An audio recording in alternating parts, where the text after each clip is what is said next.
Put your hand on your sternum, flat palm right in the center of your chest. Take one breath. Feel that? The bone moves, the ribs expand, something underneath shifts. That something is your diaphragm, and there is a direct line, fascial, mechanical, continuous, from where your hand is right now to the tissue under your chin, the corners of your mouth, the soft structures of your lower face. When that line is under tension, your lower face goes with it, downward, constantly, with every breath you take, 20,000 times a day. That's not aging, that's load. There's something uncomfortable I need to share here, and I'm going to be direct about it. Most of what we've been told about facial aging focuses on two things: the skin and the skeleton. Collagen loss, bone resorption, gravity pulling at increasingly inelastic tissue.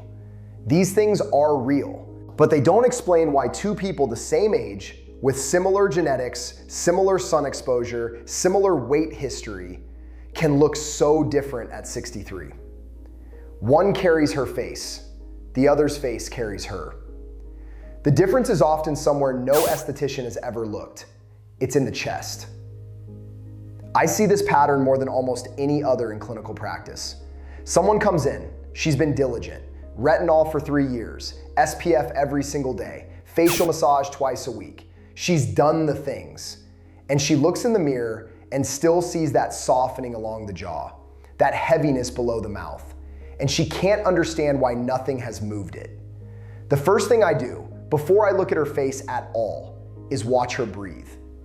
Because the way a person breathes tells you something the face cannot hide. What I'm watching for is the upper chest, whether the collarbones rise on the inhale, whether the belly stays still, whether the breath sits high and shallow above the diaphragm's dome, never reaching its full descent. That woman I just described, she breathed exactly that way, had for 20 years. She didn't know it. Nobody had ever pointed it out. And the consequence of that breathing, held there over 2 decades, had been accumulating in the soft tissue of her lower face the entire time. Not in a way you could see on an X-ray, not in a way any standard consultation would catch, but in the fascial chain that connects everything we pretend is separate. This is what I want you to understand, and the mechanism is worth knowing precisely because it makes everything else make sense. The diaphragm is a dome-shaped muscle. It divides the thoracic cavity from the abdominal cavity. When it descends on inhalation, it creates a pressure differential that pulls air into the lungs. When it ascends on exhalation, it recoils. This is basic respiratory anatomy. What is less commonly discussed is what the diaphragm is attached to. The superior surface of the diaphragm is continuous with the fibrous pericardium, the connective tissue bag that houses the heart. That pericardium is anchored superiorly to the great vessels at the base of the neck. The inferior surface of the diaphragm connects to the abdominal fascia, which runs continuously through the thoracolumbar region. But the critical pathway for the lower face runs anteriorly. The central tendon of the diaphragm has fascial continuity with the anterior mediastinum. The anterior mediastinal fascia runs upward along the front of the spine and behind the sternum. It merges with the deep cervical fascia at the level of the thoracic inlet, approximately where your collarbones meet in the center. Thomas Myers, whose anatomical mapping work in anatomy trains identify these functional lines with extraordinary precision, describes what he calls the deep front line, a tensional track running from the inner arch of the foot to the base of the skull, passing directly through the diaphragm, the anterior cervical muscles, the hyoid bone, and the floor of the mouth. The hyoid, the floor of the mouth, the sub-mandibular tissue. This is not metaphor. This is not analogy. These structures are in direct fascial continuity with the dome of muscle that moves when you breathe. Dr. Carla Stecco, whose histological research at the University of Padua has done more to clarify the architecture of the fascial system than almost any work in the last 20 years, confirmed through dissection that these fascial sheets behave as a single mechanical unit. They transmit tension. They transmit load. They do not conveniently stop at the anatomical borders we assign them in medical diagrams. Now, here is the specific implication. When the diaphragm does not fully descend, when it is chronically held in a state of partial excursion, which is what happens when a person breathes predominantly in the upper chest, it is not simply failing to deliver optimal oxygen. It is held isometrically against its own natural spring. That holding generates tension, sustained, continuous, upward and anterior tension through the fascial chain I just described. The submandibular tissue sits at the superior end of that chain. What does sustained anterior tension do to tissue at the superior end of a fascial chain? It pulls it forward and downward, subtly, continuously, over years. The face doesn't fall, it's pulled. There is a difference, and that difference is the entire point of this conversation. There is a phrase from the study of early child development that became relevant to me when I first started thinking through this anatomy clinically. In the pre-modern tradition of infant swaddling, practiced from ancient Rome through early modern Europe, and documented in detail by historians of medicine, including work compiled in the Wellcome Collection archives, tight wrapping from the chest upward was associated with what wet nurses and midwives described as a tightening of the face. Faces of tightly swaddled infants were observed to carry a particular tension around the jaw and mouth that loosened as swaddling practices were abandoned in favor of free movement. The midwives didn't have the anatomy, but they had the observation. What they were likely seeing, and this is documented now in developmental physiology, was the effect of restricted thoracic movement on the fascial chain developing in real time. The wrap compressed diaphragmatic excursion. The anterior fascial line, still laying down its architecture in those early months, organized itself around the compression. The jaw and submandibular tissue adapted accordingly. The body has always known what we're only now naming. In your case, the swaddling happened slowly. It wasn't cloth, it was habit. It was the years of sitting at a desk with your ribs compressed into your lap. The decade of commuting with your shoulders hunched toward the steering wheel. The months, and for many of us, the longer stretch, of breathing carefully through anxiety, through illness, through grief. The diaphragm, which wants nothing more than to drop fully into the abdomen on every breath, learned to stop short, and that stopping point became the new normal. The tension it generates on every partial breath is small, negligible in any single moment. Over 20 years, it is not negligible. Here's what happens when a person spends 10 or 15 years breathing predominantly in the upper chest, and this is not a rare pattern. It's close to the default for adults in high-stress environments. The diaphragm is a muscle. Muscles that are chronically shortened adapt. The fascial investment of the muscle, the connective tissue that interpenetrates every fiber, begins to orient itself around the shortened position. The tissue becomes resistant. Not rigid, not pathological, but reluctant. Like bread dough that has been in the refrigerator, it will stretch, but it needs warming. It needs time. It needs intention. And the anterior fascial chain responds. It shortens too. In the same way that a kitchen reduction concentrates and tightens, the ancient culinary practice of long, slow simmering to condense a stock. Chronic, low-grade tension over years concentrates and condenses the soft tissue architecture of the anterior neck and the floor of the mouth. The sauce thickens, the tissue tightens, the lower face follows. This is not catastrophe. I want to be clear, this is not irreversible damage. This is a soft tissue system that adapted to a persistent input. In soft tissue systems, when given a different input, consistently and correctly, adapt again. That's the part worth remembering.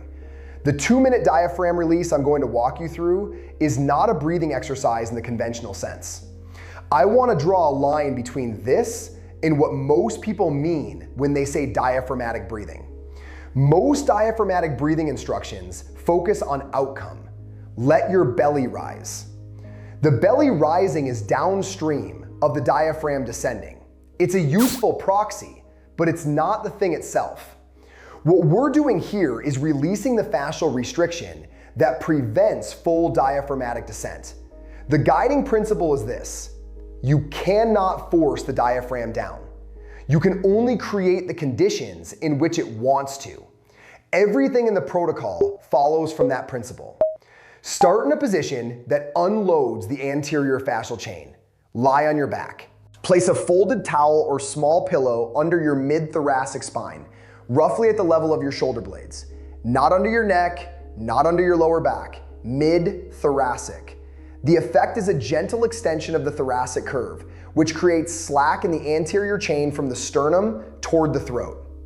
Let your arms rest at your sides, palms up. This external rotation of the shoulders opens the anterior chest.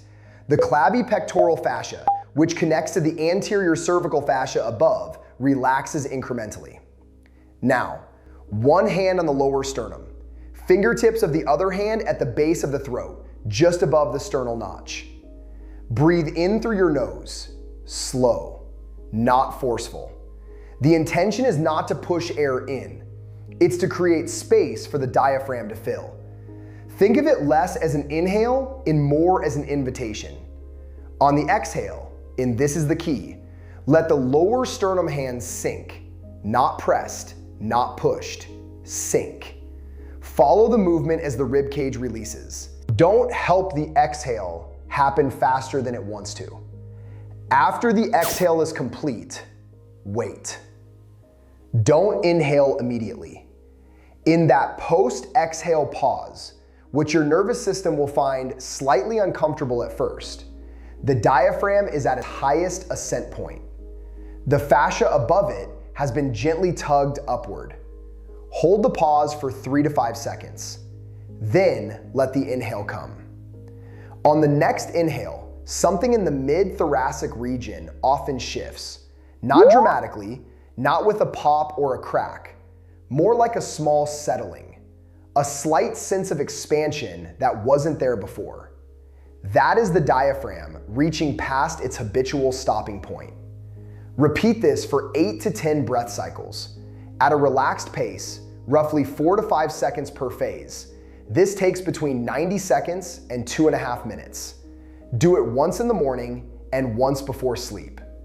The morning practice addresses the fascial state after a night of relatively shallow sleep breathing. The evening practice creates the conditions for the diaphragm to release its daily holding pattern before the body goes still for hours. There is no correct sensation to chase here. Some people feel a warmth in the throat. Some feel a subtle relaxation in the area below the chin, a softening in the sub-mandibular tissue, as if something that was lightly held has been set down. Some feel nothing for the first week, and then one morning notice that their jaw is not tight when they wake up. The principle is not to feel the result during the practice. The principle is to change the input so the system has something to adapt to. The woman I mentioned earlier, the one who had done everything right for 3 years, she tried this for 2 weeks. Not because she was certain it would work, because she was out of other explanations. At the end of the 2 weeks, she said something I've heard in various forms more than once. She said, "My face looks the same in the mirror, but I don't know. Something is different." She couldn't name it.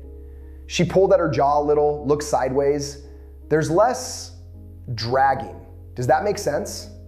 It makes complete sense. The mirror may not catch what the tissue has begun. The soft tissue of the anterior neck takes time to remodel. The submandibular region, which has been under sustained tensional load, does not spring back in a fortnight. But the loading has stopped. And when a load is removed, the material begins, slowly, at its own pace, to find a different configuration. She wasn't transformed, she was lighter. There's a difference. And honestly, I find that more interesting than transformation, because transformation implies before and after. What this actually is a return. The tissue returning toward the position it would have maintained if the breath had stayed full all those years. Not new, restored. And restoration is not about youth. It's about mechanical accuracy. The face doing what the face would do if the chest hadn't quietly taught it otherwise, breath by breath, for decades.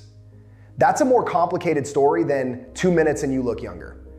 It's also a truer one. There is someone in your life who has spent real money on the surface of this problem. Serums, devices, consultations. Someone who has done the diligent things and is still looking at that same softening under the jaw and cannot understand why nothing has reached it. Tell them the mechanism, not the video, the idea. Tell them that the lower face may be downstream of the chest, that the breath is a structural force, not just a biological function, that there is an anatomical chain running from the center of the rib cage to the floor of the mouth, and that chain is involved in every breath they take. You don't need to explain Carl Stecco or Thomas Myers or the deep front line. You just need to say, the face and the chest are connected, and the connection is mechanical, worth looking into. That conversation is worth having. If what I share here is useful to you, stay close. There's more anatomy that doesn't get nearly the attention it deserves, and most of it is hiding in plain sight. 20,000 breaths a day. What you do with that breath is also what you do with your face.